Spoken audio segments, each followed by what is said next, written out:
just like with everything, I'm kind of looking for what might be the leading edge of my drawing to set up my perspective. I'm actually going to start way down here with where the front of this buckle is. I'm going to draw in a vertical, represents that leading edge. I'm going to make this angle, I don't know, that's maybe about 30 degrees. And ultimately, the bottom edge of everything's going to fall along that angle. And then I want this angle to be a little bit steeper, not too much steeper. But what that means, again, is that if this angle, you know what? There's not much difference. But this angle will converge a little bit slower towards the right vanishing point. So I'm going to go ahead and draw basically what will be the footprint of my drawing. And this is a really long drawing. It's not very tall. But I'm just going to create a rectangle. I'm going to carry that rectangle all the way back. How are your straight lines coming? Better? Yeah. All right. And so now that I've begun to establish this, if we come back and reference this image, what I want to make sure is that these buckles line up with the male components line up with the female components, and they'll snap in. And so I'm going to line up these edges, and I'm going to try and center this on my page. So I'm going to put I'm going to go ahead and just put a plane in the middle that just represents kind of the halfway point. So reference, if you're still struggling with convergence, one of the things that I will often do is I'll set it up and I'll reference this, and again I'll do that little trick where I just rotate my page just a little bit. I'll even put one back here.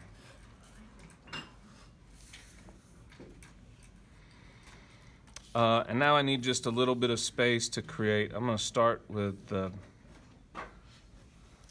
receiving end of the buckle. And ultimately, it's like a hollow extrusion. So I'm going to come back some distance on both sides. If I need to find that distance on the other side, I can just go back towards that vanishing point. And then it's going to angle in. So watch what I do here. I'm just going to put a line right there and a line right there. I'm not using my diagonal method or my mirror method. At this point, you guys should be getting pretty good at seeing some of these distances and knowing that it's a foreshortened distance.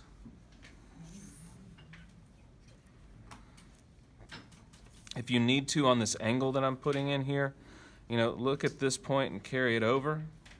Look at this point and carry it over, and if you're essentially just kind of connecting the dots. Same thing here. I'm just going to look at my vanishing line, carry that back. I'm going to have a very similar angle, so I'm looking at that distance.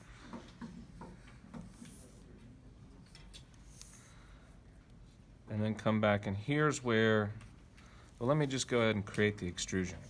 So this is just like irregular shapes in perspective for the most part, other than it's straight up and down. I'm just taking this, and there's going to be so little convergence right here that I'm basically just drawing a parallel line. I won't see so much of this opening back here. It's closed off to me.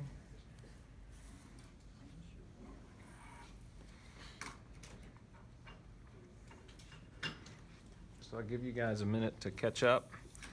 I'm just going to darken in what I've got so far. What I'm going to do, we've barely mentioned this, but I want the edges, at least right here, and when we get back there and right here, I want to put in a double line to represent a fillet. Now, I made that probably a little too dark. So there's just a fillet or a radius. Let's see, do I see any of that back there? I don't see any of that back there.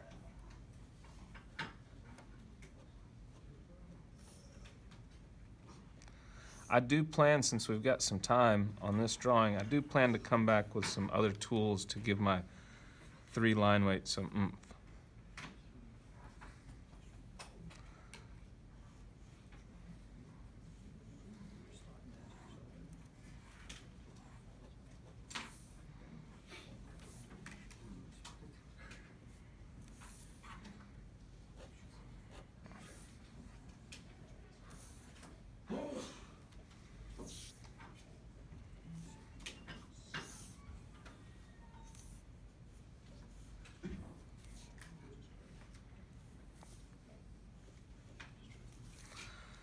So from here, my buckle has to be hollow to allow this little snap latch to pop in here.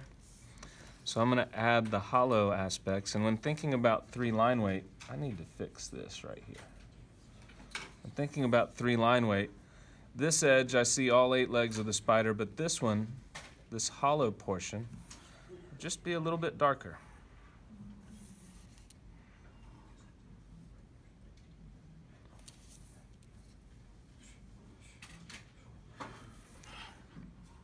And this one should be a little bit lighter.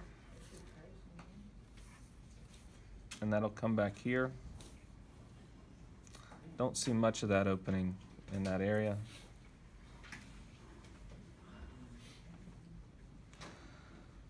Okay.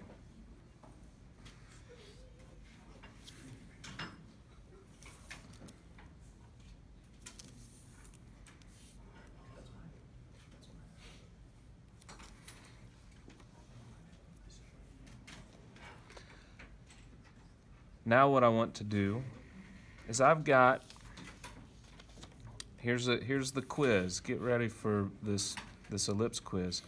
I have an ellipse. It's kind of a half circle right here. It's on a right-facing surface. So where is my minor axis going towards? Left vanishing point. So I'm going to draw in my minor axis. That gives me the angle of my ellipse. So I'm just going to rough one in. Let me check the chord, and I'm going to zoom in real quick so everybody can see this. So to check my chord from here, I'm going to draw a vertical and then a line towards the right vanishing point. And so my pizza slices look pretty good. I mean, this is a small thing. If I'm a little off with this ellipse, it's probably okay. What I want to do now is wrap the larger ellipse, or wrap this fillet. You know, this is the beginning of my fillet as it rolls around, and this is the end of my fillet, and so I actually need a larger ellipse. I could sketch in that ellipse, but I think I can just create an offset of that ellipse. And so again, what I'm showing right there is the beginning and the end of a fillet. If I was to read a contour line across there, it'd come up and then it'd roll around and then go over to the other side. So now let me finish that off.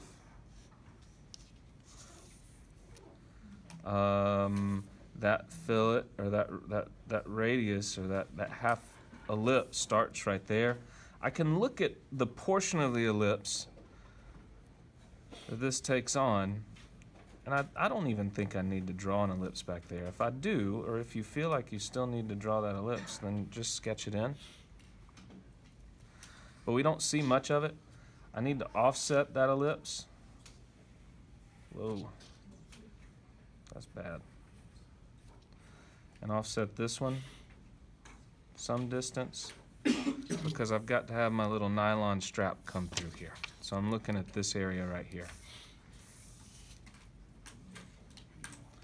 I did not get my angles correct on these ellipses.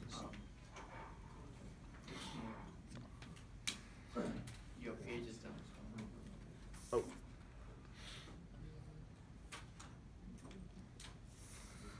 So at the very height, the very peak of that ellipse, I'm going to wrap that plastic around.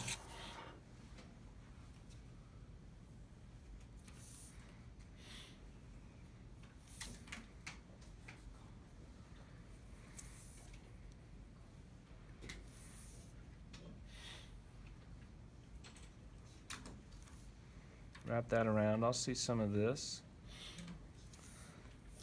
And then I've basically got just this nylon, which would be sewn through here, that I need to just essentially, somewhere about right here, I'm going to just draw in basically a ribbon that's coming in.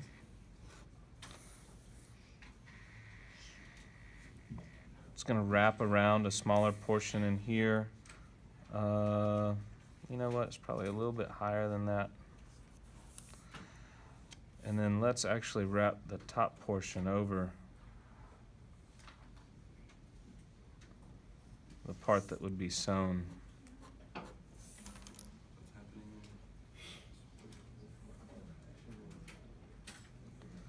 So what I'm sketching right now is just nylon that would be wrapping around a pin. And this is exactly that irregular shapes in perspective. It's essentially just a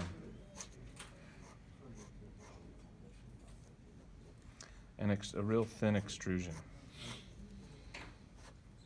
And I'll fix that a little bit later. Let's see, make sure this is going towards my vanishing point. So far we don't really have anything that's exploding.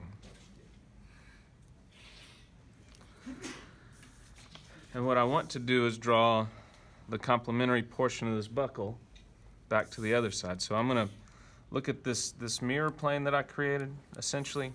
When I say mirror, it's not, but I'm going to take this distance and go back about that same distance. This is going to be maybe where I start the other portion of the buckle.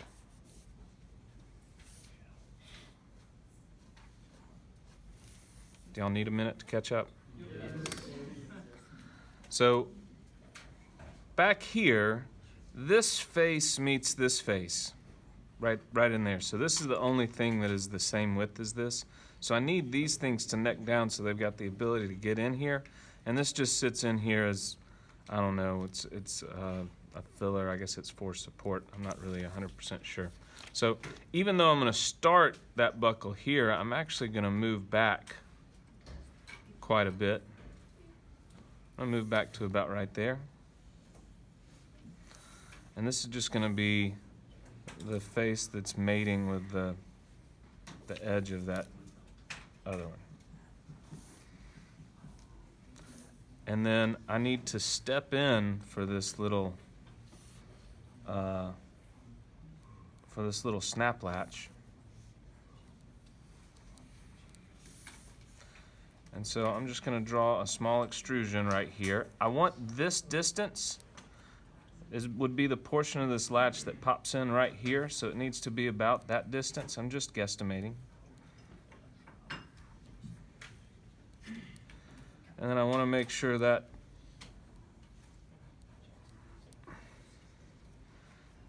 that angle would allow it to kind of wedge in there.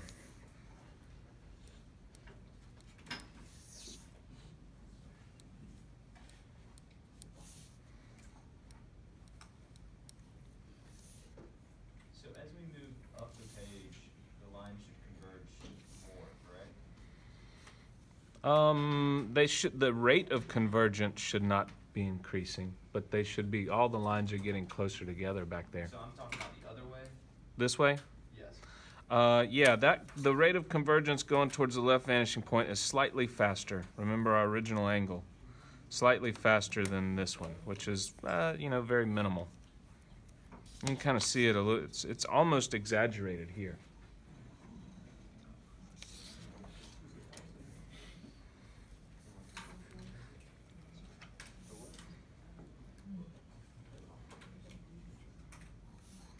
Okay, so the height of this, let me find the center of this little surface right here, because I'm going to build some stuff off of it. I ultimately need to kind of mirror some things around it. Let me build this interior component, and I'm using that center line to help me see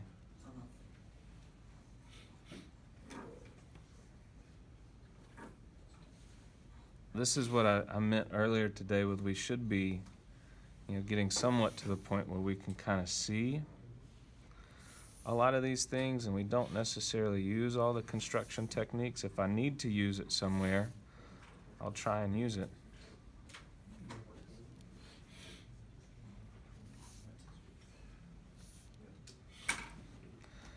Depending upon your angle, you may not see the bottom edge right here of this middle. Again, I don't know what you call it. But now I'm gonna look at this and carry it over here. Look at those distances.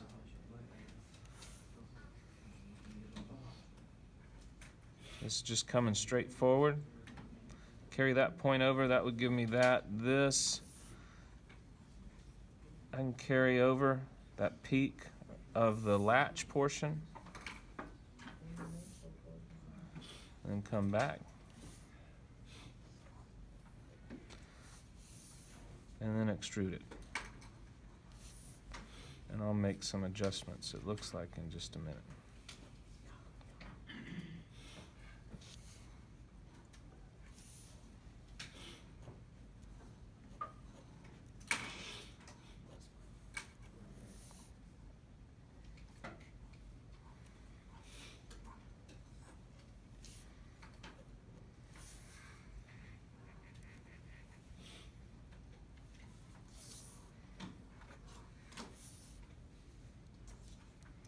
Notice I did put just a little bit of a round right here, and again, you know, anything that's an arc is essentially a part of an ellipse, and so you just want to think about, if I had a horizontally a horizontal ellipse, you know, this would be, this area right in here would tighten up and then it would open up. You know, at this resolution, it's not necessarily all that important, but when you get to larger things, it does become important.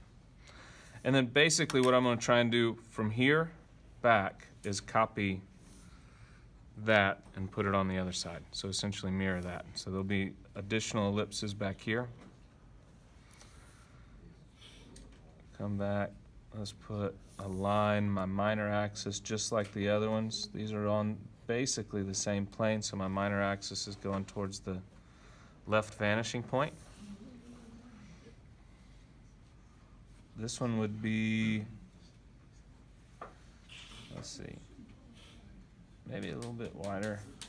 And I'm just gonna, I'm eyeing, this is another thing, I'm just basically eyeing whether or not that chord is correct.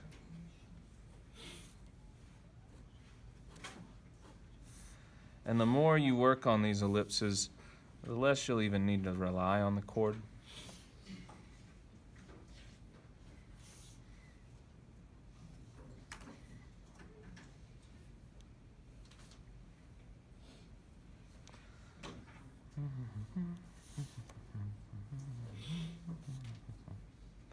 And we see very little of this ellipse back here.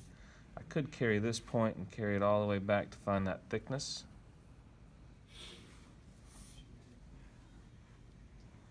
Basically transitions into nothing. Carry this thickness.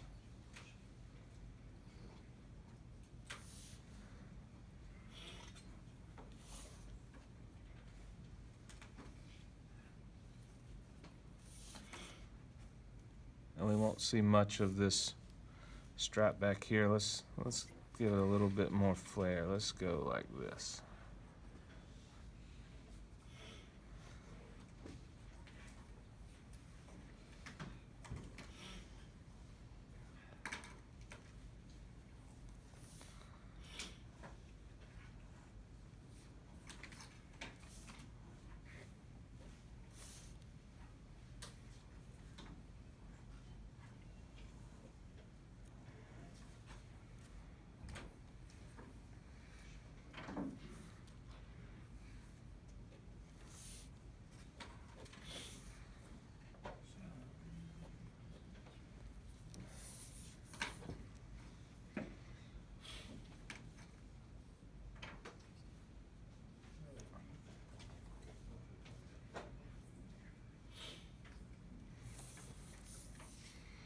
And I'll finish with just another little detail like that back there. And ultimately what's left is just cleaning this up and adding 3 line weight, which again can be added. I need to fix this right here. That 3 line weight could be added with razor point and flare tip. I'll probably, or maybe Sharpie.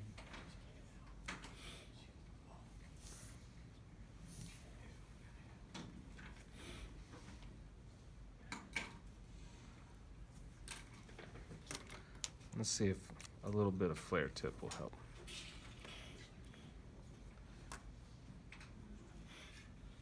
I'm just going to hit these. I'm basically going to apply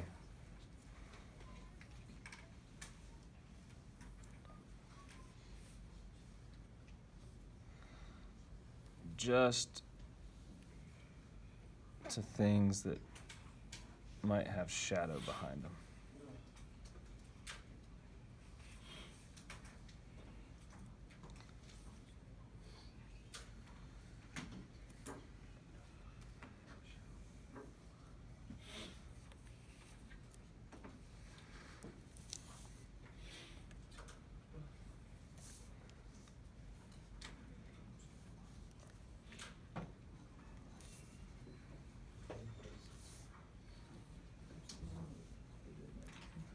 Maybe just add it some in here to show off that that's hollow.